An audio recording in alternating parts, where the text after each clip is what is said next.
Today we're going to go over how to use Google Advanced Search to find open license materials using the usage rights filter. So first you want to find your way to Google Advanced Search, which is right here, google.com/advanced_search.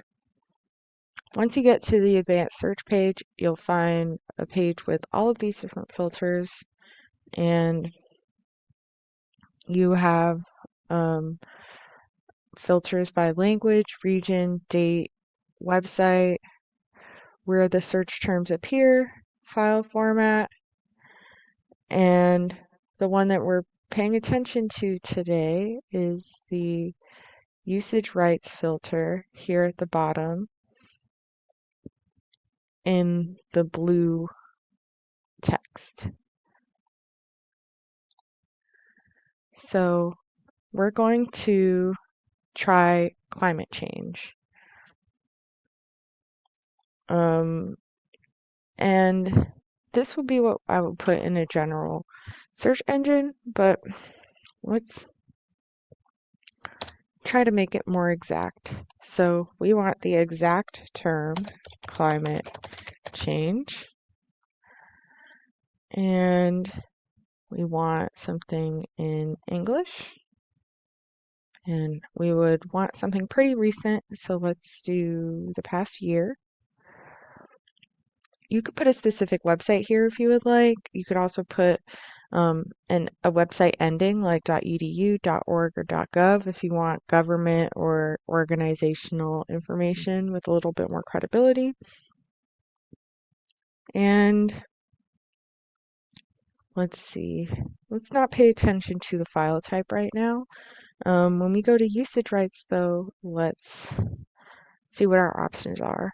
So you have the option to pick something that's free to use or share commercially, free to use, share, or modify, and free to use, share, or modify even commercially. And you're going to pick a different option based on the purpose of what you're creating. So if you're just creating an anthology of unedited articles, like a course reader or something like that, then you should probably pick free to use or share, because this will pull up results that are free to use or share, but you might not be allowed to modify them. If you want to modify and just adapt certain content from an article and put it into your own brand new work, then you should select free to use, share, or modify to make sure that the options you pull up can be modified, because not all Creative Commons licenses allow for modifications. And then you can filter it to even commercially if you would like, but if you're creating something open, you should not be using it commercially. So I already put the exact word climate change into my search. I'm going to filter the usage rights. And let's say I am creating a new OER textbook, extracting content from a bunch of different articles and existing textbooks. So I'm going to select free to use, share, or modify. I'm not worried about the commercial restriction because my OER will not be used for commercial purposes. And let's see what we find.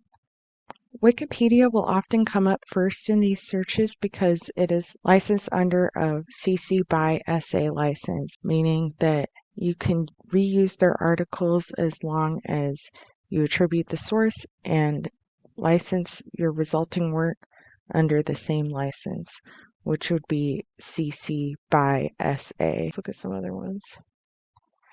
A good one that I've seen in a lot of my Creative Commons searches is the Nature Journal. The Nature Journal is all open access. Now, they'll have different kinds of licenses, but they are all under some kind of Creative Commons license that can be reused. And here, if we want to find where the license is, you're going to go to the table of contents, scroll all the way to the bottom, and go to this rights and permissions section. And here's where it says the official license and what you're allowed to use it for. So this one explicitly says what you can do with it, which is really helpful, and it's more intuitive than just the license name itself. And it states you can use, share, adapt, distribute, and reproduce this in any medium or format as long as you give appropriate credit to the original authors and the source and provide a link to the Creative Commons license and indicate if you made modifications. And when it comes to articles with images, you want to double check that the images are also open under Creative Commons license. And in this case, it says that the images are included in the Creative Commons license unless otherwise indicated in a credit line to the material.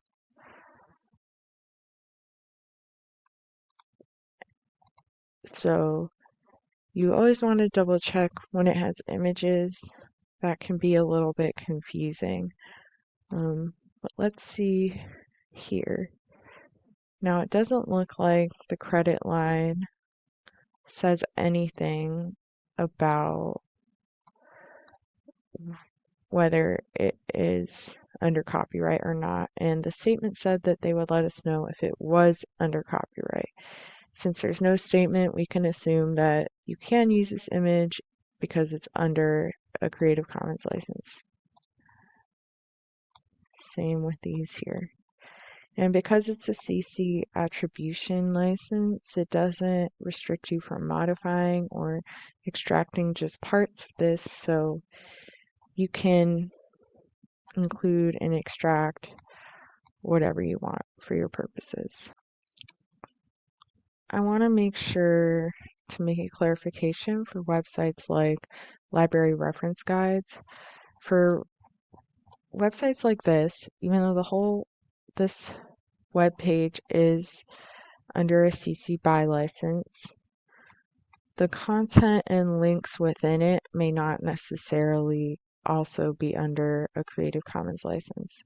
So these books, for example, are probably under copyright. And so just because the page is under Creative Commons license, these individual links may not be. And these links go to Portland Community College's library anyways. But if you want to find open books, you can find them in our library catalog, which we'll cover in a different video.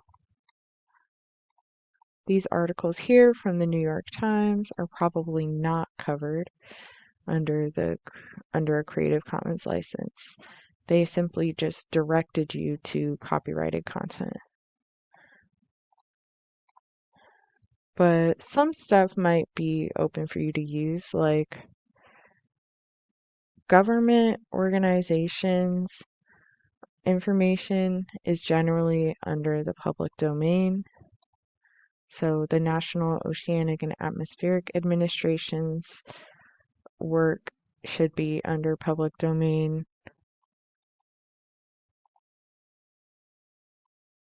If there's anything by the Environmental Protection Agency, then that should also be under public domain. You always want to double check with a quick Google search, but generally government information is in the public domain. So the last section focused on finding academic articles, but say you want to find a whole textbook. Let's do another search. So I've changed the search terms to American history textbook. Now, this term American history might not specifically be in the title, though I just decided to keep it general this time. And again, we can narrow our result. I'm going to narrow it to English. And last update, I'll keep it anytime because the time is not as relevant for history related subjects. Instead of using free to use, share, or modify, let's say that I'm looking for a textbook that I just want to use. I don't want to make any changes to it. I just want to find an open textbook, period. So I'm going to click free to use or share. And then boom, this pulls up a bunch of results that are textbooks specifically, whether it is a link to the textbook itself, or if it is a link to another library reference guide with open educational resources. And in this case, unlike the previous library guide that we looked at, since this one is specifically about open educational resources, then, and we see clearly here that each textbook has a Creative Commons license, then we know that all of these are open materials. So it really depends on the subject of the library page that you're looking at. Just know that not every link that you'll find on a library page is Creative Commons licensed. We also have Galileo Open Learning Materials, and it clearly states the Creative Commons license here. And as you can see, there are a bunch of different options, whether it's through different universities like the ones we see here. Let's see what they have in the Open Educational Resources page. It looks like all of the textbooks they've listed here are open. The print books are not. And sometimes Google will be sneaky and try to put paid textbooks here, but as you should be able to tell by the prices being here, these are not open textbooks. Let's go back to our advanced search and see if we can find anything on a specific topic. To make it a little bit more search friendly, I'm going to take out the and then put it in as an exact phrase because I want the exact phrase Haitian Revolution in there, any format.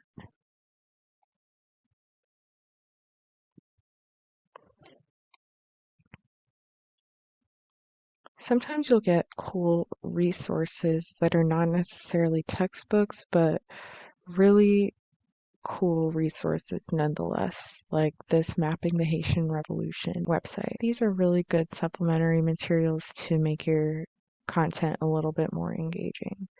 That is also under an open license. But just to double check how we can use it, let's go to this section using the map. And they actually include some teaching materials. And then here at the bottom is the license information.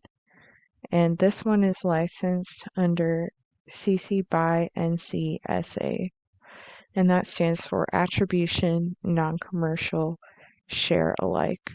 So what that translates to in terms of use is that you can use it, but only for non-commercial purposes as long as you attribute the creators and publish it under the same license.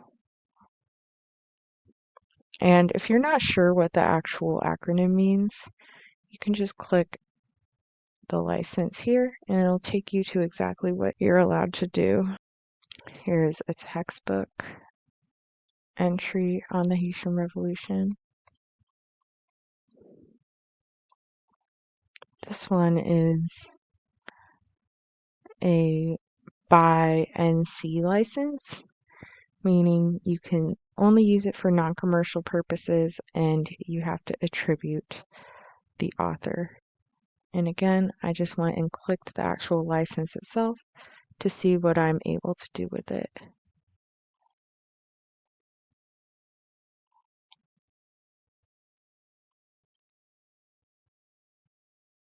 Here's another textbook. Scroll down to the bottom. This one is Creative Commons by, meaning attribution. You can use it however you want as long as you attribute the creators. Click the license link and boom, it shows me what I can do. In this case, there's no additional restrictions. And that sums up how to find open articles and textbooks using Google Advanced Search.